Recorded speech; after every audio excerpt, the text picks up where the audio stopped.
As guerras púnicas foram eventos militares que colocaram em lados opostos duas importantes civilizações antigas, Roma e Cartago. Um evento crucial para a história antiga, marcado por batalhas épicas e que deu início a uma série de conquistas romanas. Mas você sabia que pune é a forma como os romanos se referiam aos fenícios e por isso essas guerras são chamadas de guerras púnicas, e que nesses conflitos foram utilizadas inúmeras estratégias militares, contando inclusive com elefantes de guerra. Quer saber mais sobre como a queda de Cartago fortaleceu ainda mais a República Romana? Então assista essa aula de história comigo. Eu sou o professor Bruno Tulux e o meu objetivo é te ajudar a entender a história.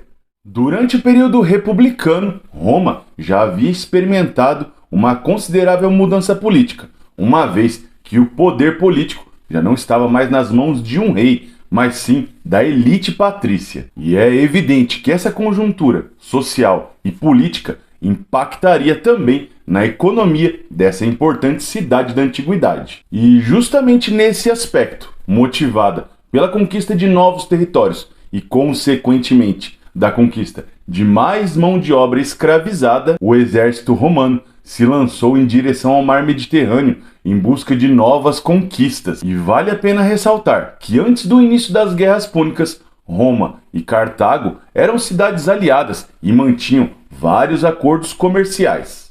Em meados do século III a.C., os romanos já dominavam boa parte da Península Itálica, território que atualmente corresponde à Itália. Mas os patrícios desejavam dominar também a mais importante via de comércio dos povos da antiguidade, o mar Mediterrâneo. Esse mar importantíssimo para todos os povos que surgiram entre a Europa, o leste da Ásia e o norte da África era explorado por inúmeras civilizações, mas vale a pena destacar as colônias fundadas pelos fenícios, povos originários da Ásia e que tinham grande habilidade no comércio marítimo. E nessa ocasião, o norte da África abrigava inúmeras dessas colônias fundadas pelos fenícios e que praticavam esse comércio em toda aquela região do mar Mediterrâneo. Uma dessas colônias despertava o interesse e a curiosidade dos romanos. Essa era a cidade de Cartago, que dominava o comércio praticado na região do Mediterrâneo Ocidental, entre o norte da África e o sul da Península Ibérica, passando ainda pelas ilhas da Córcega, Sardenha e Sicília. E foi justamente a disputa pela Sicília, importante produtora de trigo da época, o estopim para o conflito entre romanos e cartagineses, em 264 a.C. E essa guerra não foi resolvida em apenas uma única batalha, ou pelo menos não durou pouco tempo. Muito pelo contrário, esse conflito se estendeu ao longo de muitos anos e foi extremamente desgastante para Roma e para Cartago. O início, como eu disse, foi em 264 a.C. e o final desses conflitos ocorreu no ano de 146 a.C. E para efeitos didáticos, as guerras púnicas são divididas em 3 fases. A primeira Guerra Púnica, que vai de 264 a.C. até 241 a.C. A segunda Guerra Púnica, que ocorreu entre 218 a.C. e 202 a.C. E a terceira Guerra Púnica, que concluiu o conflito e durou de 150 a.C. até 146 a.C. E a primeira fase dessa guerra ficou marcada pela disputa entre romanos e cartagineses por algumas ilhas no mar Mediterrâneo, especialmente sobre a Sicília. A Sicília era uma grande produtora de trigo, alimento base para todos os povos que viviam nessa região durante a antiguidade. E a primeira fase das guerras púnicas foi declarada a vitória dos romanos, que nesse momento passaram a exercer seu poder político sobre a Sicília. Contudo, nessa primeira fase das guerras púnicas, existe um equilíbrio muito grande entre as forças cartaginesas e as forças romanas. Os europeus dominavam os ataques terrestres, visto a força do exército romano e a liderança do general Lutácio Cátulo. Já os africanos dominavam todas as batalhas marítimas, isso por conta da sua poderosa e grande frota marítima, comandada por Amílcar Barca. E nessa ocasião de equilíbrio, a vitória dos romanos só foi possível pois contaram com o apoio dos gregos na construção de embarcações para que pudessem combater ou fazer frente à frota marítima cartaginesa. E Cartago, mesmo diante da situação de um aparente equilíbrio de forças, aceitou, após longos anos de batalhas, a derrota diante dos romanos. Se você gosta de história, visite a loja Overlord Store para usar uma camiseta como essa que eu estou usando, que tem como temática o exército romano. E para adquirir a sua camiseta com um descontão de 15%, utilize o cupom TULUXHISTORIA, tudo em maiúsculo, como está aqui na tela, ao finalizar sua compra. O link para o endereço da Overlord Store para ver todas as estampas disponíveis eu vou deixar aqui na descrição do vídeo e no primeiro comentário fixado. E comprando qualquer camiseta na Overlord Store utilizando esse cupom, você me ajuda a gravar mais vídeos como esse e a manter o canal. Então é isso, vamos voltar para a história das Guerras Púnicas. E na segunda fase da guerra, ou na Segunda Guerra Púnica, o comandante cartaginês Aníbal, filho de Amílcar, em um sentimento revanchista e tentando recuperar os pontos comerciais perdidos para Roma, decide invadir essa cidade europeia. Cartago já havia fundado novas colônias na Europa, em uma região chamada de Hispânia, e que incomodava muito, tanto gregos quanto romanos. Contudo, mesmo contando com um fortíssimo exército, Aníbal não foi capaz de submeter os romanos ao seu domínio e acabou derrotado pela força do exército romano, nessa ocasião liderados pelos generais romanos Públio Cornélio Cipião e Semprônio Longo, que avançaram pela Europa e pela África respectivamente, tentando enfraquecer o forte exército cartaginês. Nos primeiros momentos dessa Segunda Guerra Púnica, o poderoso exército de Aníbal, que contava até com elefantes de guerras, armas praticamente indestrutíveis, obteve vitória sobre os romanos, mas logo as falanges lideradas por Cipião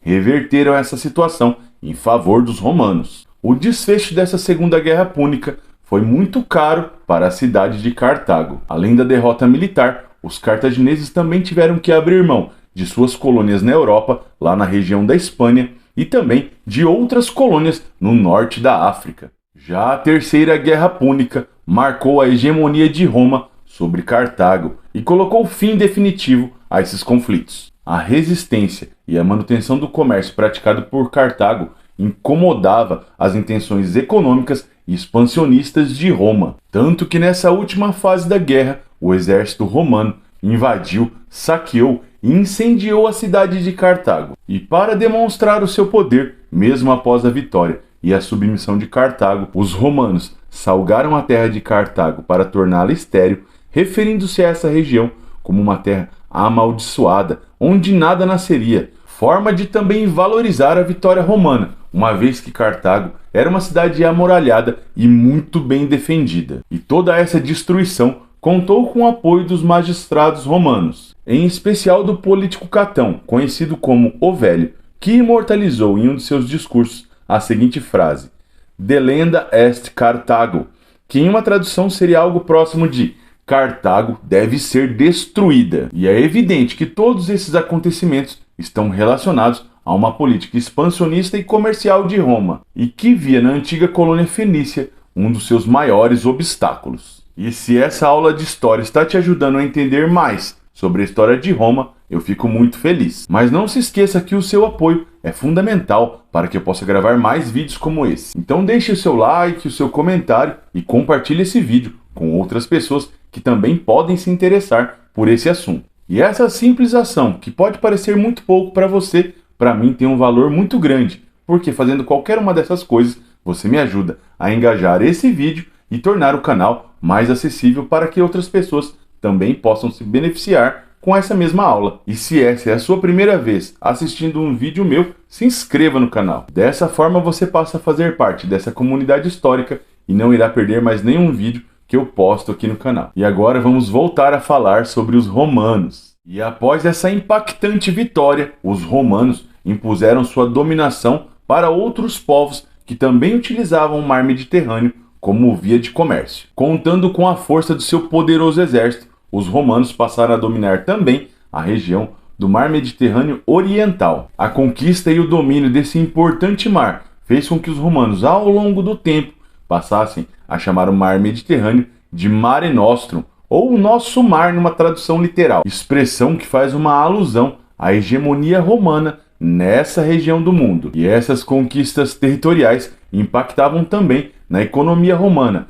já que incorporavam um número gigantesco de escravos a economia de Roma. E esses novos territórios, posteriormente, foram transformados em províncias, colaborando ainda mais para a dominação dos romanos sobre o mundo antigo. E outro ponto que deve ser destacado é a força adquirida pelo exército romano após as guerras púnicas. Todo o destaque das vitórias romanas, além de promover o aumento territorial e da economia, também ajudaram a fortalecer ainda mais os generais romanos. Nesse sentido, a república, que até então era dominada pela elite patrícia, passaria a competir cada vez mais com o poder e o prestígio dos generais militares de Roma. E nesse ponto é possível até pensar na continuidade desse processo. E então começamos a visualizar o que viria a ser o Império Romano. E para você que quer saber mais sobre a história de Roma, eu vou deixar como sugestão um dos vídeos mais assistidos aqui do canal, que é sobre a Pax Romana. Eu espero que essa aula de história tenha te ajudado e nos encontramos nos próximos vídeos. Beleza? Valeu, pessoal. Até a próxima. Tchau, tchau.